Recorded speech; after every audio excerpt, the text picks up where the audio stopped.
اب آپ کہیں گے کہ جب سید بادشاہ راضی نہیں ہیں تو پھر ہم یہاں کی ہماری مرادیں کیسے پوری ہوتی ہے؟ میں نے کہا یہ آل نبی ہیں، یہ تو باپ کے قاتل کی مراد بھی پوری کر دیتے دنیا کے اعتبار سے،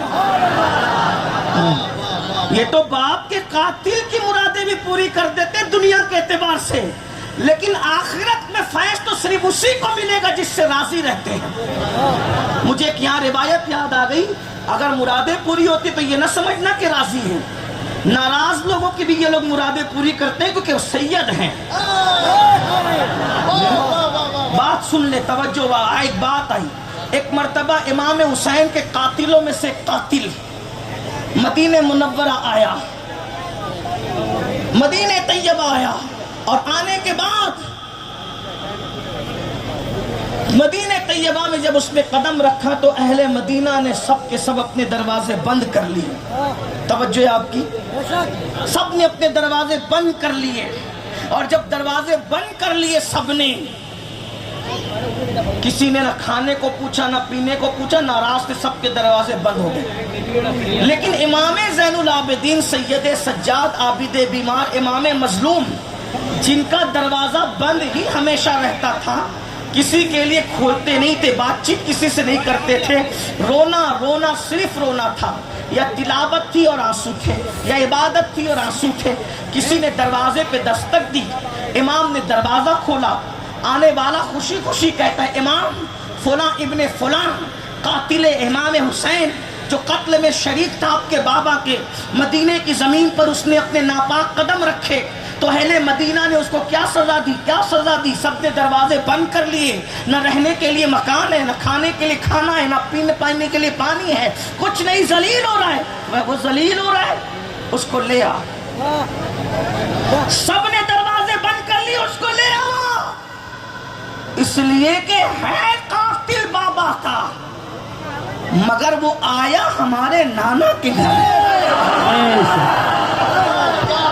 آپ نے دروازہ کھول دیا، دسترخوان لگایا، کھانا کھلایا، پانی پلایا، کھا پی کر کے کہا کتنے دن قیام ہے تاکہ رہنے کا انتظام بھی ہو جائے۔ اس نے کہا او علی، آپ کا اصل نام امام زین العابدین کا علی ہے، او علی ابن حسین، یہ مدینے والوں نے مجھے پہچان لیا اس لیے دروازے بند کر لیے، آپ نے مجھے شاید نہیں پہچانا اس لیے اتنی مہربانی کر رہے ہیں۔ امام کی آنکھوں میں خون اتر آیا، آپ نے فرمایا یہ مدینے والے کربلا میں تھے؟ کہا نہیں۔ کہا جو نہیں تھے انہوں نے پہچان لیا اور جو موجود تھا وہ نہ پہچانے؟ بھئی جنہوں نے تجھے وہاں نہیں دیکھا تھا انہوں نے پہچان لیا، میں تو وہاں موجود تھا، تو وہی ہے نا۔ تیرے ہی تو کہنے پر معصوم علی اصغر کے حلق پر تیر چلا تھا، تو وہی ہے نا کہ علی اکبر کے سینے پہ گھوڑے دوڑتے وقت تو خوشیوں سے تالیاں پیٹ رہا تھا، زینب کی چادر لٹ رہی تھی تو خوشی کر رہا تھا، سکینہ کے چہرے پہ جب تماچے مارے جا رہے تھے تو تجھے ایک کیف و سرور، تو وہی ہے، فلاں بن فلاں ہے نا تو۔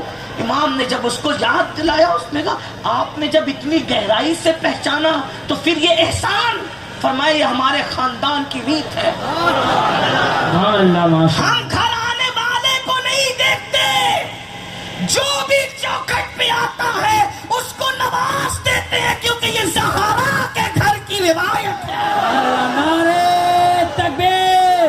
جو کچھ تو نے کیا وہ تیرے نسب کی نحوست تھی، جو میں نے کیا یہ میرے خاندان کی روایت ہے۔ انتقام تو اللہ نے لینا ہے، لیکن آ گیا ہے چوکھٹ پہ تو تیرا کام کر دیا۔ آپ سے پوچھتا سید بادشاہ اگر نواز رہے ہیں، یہ مت سوچنا کہ جوے کا سٹے کا دھندا کر رہا ہوں پھر بھی خوش ہے، نہیں، یہ لوگ بغیر خوش ہوئے بھی دنیا دیتے رہتے ہیں، لیکن آخرت میں تو ہاتھ اسی کا پکڑیں گے جس کے لیے اللہ اجازت دے گا۔ اب آپ سے پوچھتا ہوں، قرآن کہہ رہے قُوا أَنفُسَكُمْ وَأَهْلِكُمْ نَارًا، ہم نے پوری زندگی کو جہنم